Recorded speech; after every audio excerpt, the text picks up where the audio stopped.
Fala galera aqui do canal Ana Lívia Dias. Bom, há muito tempo nós não conversamos e realmente hoje o foco é ter uma conversa muito franca, muito direta com todos os nossos aí seguidores, os nossos amigos, toda essa galera que eu sei que acompanha o meu trabalho nas redes sociais, enfim, na própria rádio. O primeiro vídeo dessa nova fase aqui do canal é falando sobre o Vila. Eu gravei um vídeo, por problemas técnicos não consegui subir, gravei ele logo após a queda do treinador Luizinho Lopes. Esperei um tempo, esperei a poeira baixar, mas quero falar tudo isso antes do jogo contra o Santos, até para que, independente do que aconteça, né, eu grave após ali e não tenha uma versão de oportunismo ou, enfim, alguma acusação de que aproveitou o momento ruim para falar. É mais no sentido de analisar e entender o contexto do Vila Nova neste momento, entender o contexto do Vila Nova no decorrer da temporada, entender o contexto do Vila Nova com a torcida, entender tudo o que está acontecendo no Vila neste momento. E nisso eu até tentei anotar aqui, tentei separar alguns tópicos, só que é tão complexo, é uma relação tão complexa que até é difícil pra gente separar por tópicos, separar o que é correto, o que não é correto, o que a gente pensa, e realmente num sistema de bate-papo mesmo, num sistema muito franco, pra gente poder opinar, pra gente falar o que a gente sabe, enfim. É inegável que a gestão do presidente Hugo Jorge Bravo, com todos ali os seus braços, né, da diretoria, vem fazendo história no comando do clube. A reestruturação do Oba, a construção do CT, com todo o investimento, a reformulação do Vila no mercado, a postura do Vila ao futebol brasileiro, o nome do Vila sendo resgatado. É inegável isso, e eu peço muito que quem nos escuta falando isso, valorize. Nós não falamos da boca para fora. De fato, para mim é muito importante tudo isso que o Vila está passando, porque ao contrário de muitos, eu acredito que um bom trabalho ele começa de baixo. Você precisa ter uma base para avançar. Só que desde que o Hugo assumiu a direção do Vila, nós temos o mesmo discurso em diferentes momentos. E aí a gente parte para o ponto 2. É inegável tudo que o Hugo está fazendo pelo patrimônio e pelo nome do Vila. Só que é Vila Nova Futebol Clube. É um time de futebol. E eu não seria correta comigo mesma se eu não lembrasse disso. Se eu não entendesse também o lado da torcida que neste momento não está satisfeita, que neste momento sente as dores e de diversos pontos que nós vamos abordar. E eu particularmente não entendo algumas decisões tomadas referentes ao futebol. É impecável a gestão do Hugo no comando do Vila fora o futebol. Só que quando parte para decisão, eu não entendo. Eu realmente não entendo. E são vários pontos. Desde 2020, o Hugo tem muito bem essa matemática. Eu confesso que às vezes me foge a memória. Quantas decisões o clube disputou, quantas ganhou? Eu sei que o Vila foi campeão da Série C, conseguiu acesso ali em 2020. Sei que perdeu o Campeonato Brasileiro de Aspirantes, que é algo que o clube lamenta muito nos pênaltis. Perdeu 3 Copas Verdes, uma da maneira mais vexatória da história do clube. Perdeu o Campeonato Goiano para o Atlético, perdeu o Campeonato Goiano para o Grêmio Anápolis.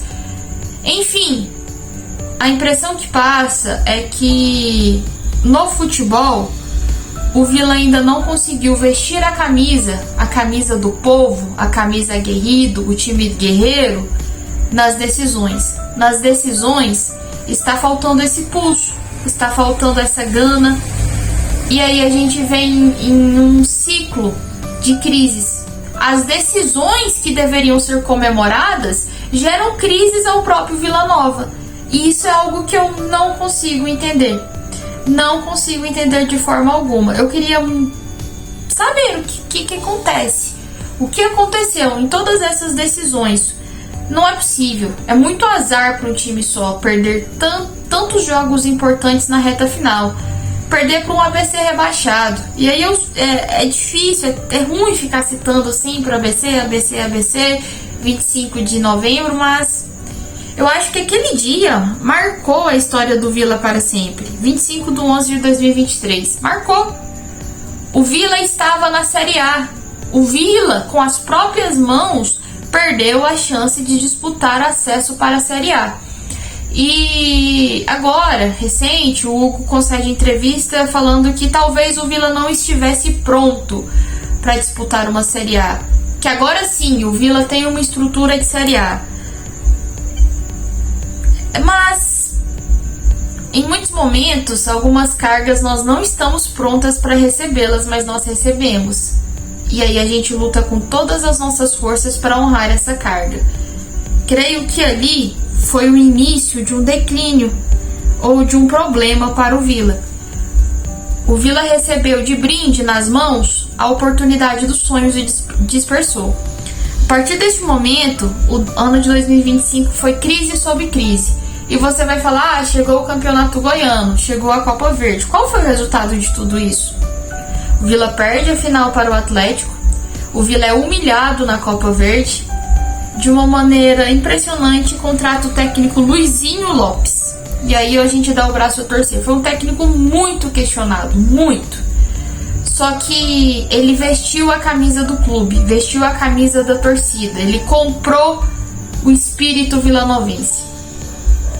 Foram 26 jogos, 11 vitórias, se não estou enganada, mais de 50% de aproveitamento, várias rodadas no G4 com o Vila, e de repente é demitido ali, depois de ganhar um clássico e em sequência perder para o Coritiba no Onésio Brasileiro Alvarenga. Aí as informações de bastidores que nós temos, ele perdeu o grupo. Faltava na ocasião 6 jogos para o término da Série B. Luizinho perdeu o grupo ali. Aí novamente as informações que nós temos. É uma análise que a diretoria fez, não só pela derrota contra o Coritiba, mas já vinha fazendo há um certo tempo. Mas foi o momento ideal? Aquele foi o momento ideal? Logo após, Thiago Carvalho teve um treino regenerativo para mandar a equipe em campo contra o Amazonas. Ganhou no último minuto. Por consequência, perdeu 4, 5 atletas lesionados, mais um suspenso. Foi para o jogo do Avaí, foi goleado, voltou a falar que não teve tempo de treinar, que não conhecia a equipe, mas enfim, inúmeras situações. E curiosamente, na apresentação do técnico Thiago Carvalho, uma das justificativas para contratar um treinador que nunca disputou a Série B, que estava assumindo um time que até aquele momento lutava para subir para a Série B, lutava para subir para a Série A, era que ele conhecia o elenco vilanovense, que ele conhecia o clube. E logo em seguida o treinador vai para a coletiva e fala que várias tomadas de decisão dele foi por base de informações que ele recebeu. Qual é a lógica? Qual é o planejamento? Qual é? E eu sei que esses questionamentos geram muitas intrigas, muita gente ali dentro do Vila não gosta, mas eu acho que assim como é um questionamento meu, é o questionamento de vários torcedores. E eu sei que o Hugo, que todos os seus vice-presidentes, os seus diretores, eles têm essas respostas. E o que eu sinto falta? Eu sinto falta de uma ligação com a torcida. Vejo muita cobrança em cima da torcida. Ah, tem só 4 mil sócios, tem tanta média de público, o Vila arrecadou isso, o Vila vendeu tantas camisas. E o que o Vila entregou? O Vila não é campeão goiano desde 2005. O Vila perdeu uma final por 6-0, no agregado ficou 10-1. O Vila perdeu uma final goiana para o seu maior rival. Se a gente voltar, o Vila perdeu uma final do Campeonato Goiano para um time que hoje está na 3ª divisão do Campeonato Goiano. O que o Vila está entregando para a torcida corresponder? Ou é uma via de que só a torcida entrega? Isso não é saudável nos termos financeiros, nos termos comerciais, nos termos emocionais. Essa conta não fecha. Essa conta não fecha e eu queria muito que alguém da diretoria do Vila enxergasse isso. Enxergasse que a relação com a torcida não está boa. A relação com a imprensa talvez poderia melhorar. E quando eu falo a imprensa, até a torcida tem dificuldade de entender isso. Quando eu falo da imprensa, a gente tem que entender o princípio básico da comunicação.